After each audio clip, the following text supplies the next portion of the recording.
र तेरे कितने रूप। आज र के विभिन्न रूपों की चर्चा हम करेंगे। र का प्रयोग किस रूप में होता है।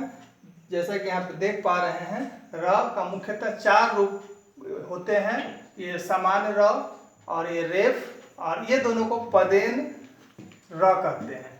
तो देखेंगे कि कैसे इनका प्रयोग होता है। आमतौर पर इनको समझने में भूल करते हैं, उच्चारण गलती हो जाती है, लिखने में गलती हो जाती है। तो सबसे पहले हम देखेंगे सामान्य र। सामान्य र का प्रयोग सामान्यतः आसानी से कर लेते हैं बच्चे, सभी लोग इसमें कर लेते हैं, गलती नहीं इसमें नहीं के बराबर होती है।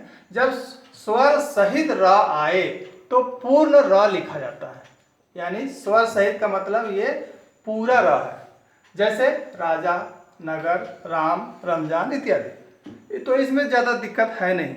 अब हम आते हैं दूसरी स्थिति में, रेफ की स्थिति। रेफ की स्थिति स्वर रहित र। रहित का मतलब रहना नहीं, बिना स्वर के, जिसे आधा र भी कह सकते हैं। तो स्वर रहित र को व्याकरण की भाषा में रेफ कहते हैं। जब यह 2 वर्णों के बीच आता है तो यह अपने आगे वाले वर्ण के ऊपर रेफ के रूप में, ये देख रहे हैं आप रेफ का प्रयोग कैसे होता है।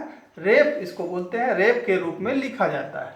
जैसे ध जोड़ र में हलंत जोड़ म। यहाँ पे देख पा रहे हैं कि र आधा है, यानी स्वर रहित, तो इसको हम धर्म बोलेंगे, धर्म।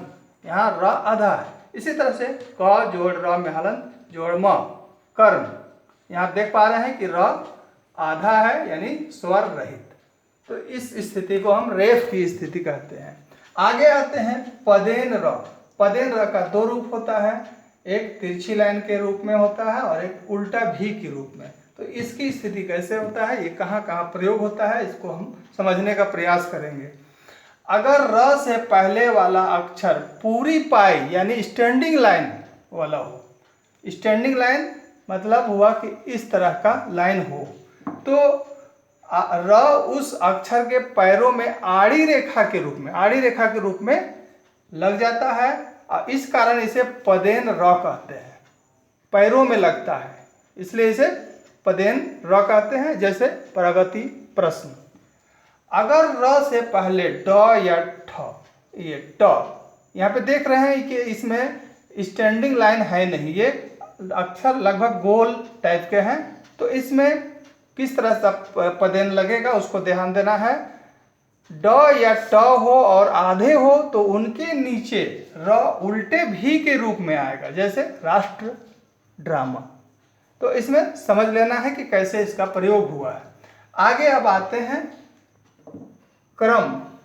कर्म और र, कर्म में र आधा है जबकि कर्म में क आधा है। कंफ्यूजन यहाँ पे होता है बच्चों को लिखने में, पढ़ने में, उसको ध्यान देना है। जैसे क जोड़ र में हलंत जोड़ म, यहाँ पे देख पा रहे हैं कि र आधा है, तो ये कर्म हुआ।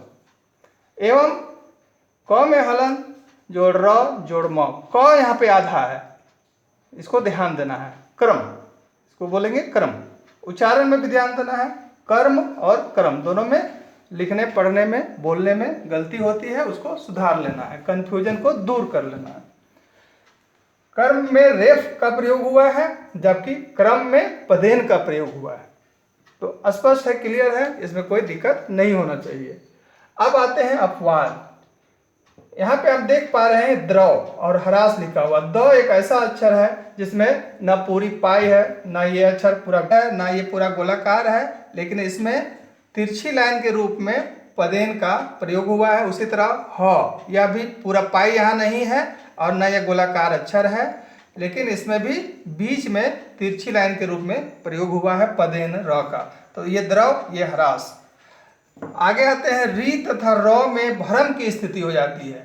री तथा र में भ्रम की स्थिति होती है। जैसे यहाँ पे कुछ शब्द लिखे हुए हैं, त्रिन, कृपा। आमतौर पर सोचा जाता है कि यहाँ पे र का प्रयोग हुआ है, लेकिन यहाँ र का प्रयोग नहीं हुआ है। यहाँ पे री जो मात्रा होता है स्वर का वो लगा हुआ है। कृपा और त्रिन, यहाँ र का प्रयोग नहीं हुआ है।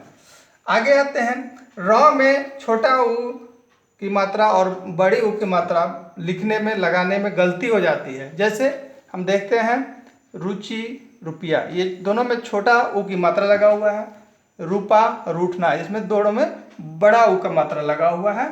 तो आमतौर पर देखते हैं कि कभी कभी बच्चे इस तरह की मात्राएं लगा लेते हैं, जो कि गलती है, गलत है। इसमें भूल नहीं करना है।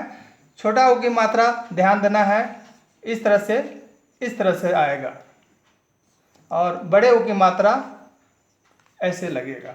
तो इसको ध्यान देना है, इसमें सुधार लेना है। Thank you.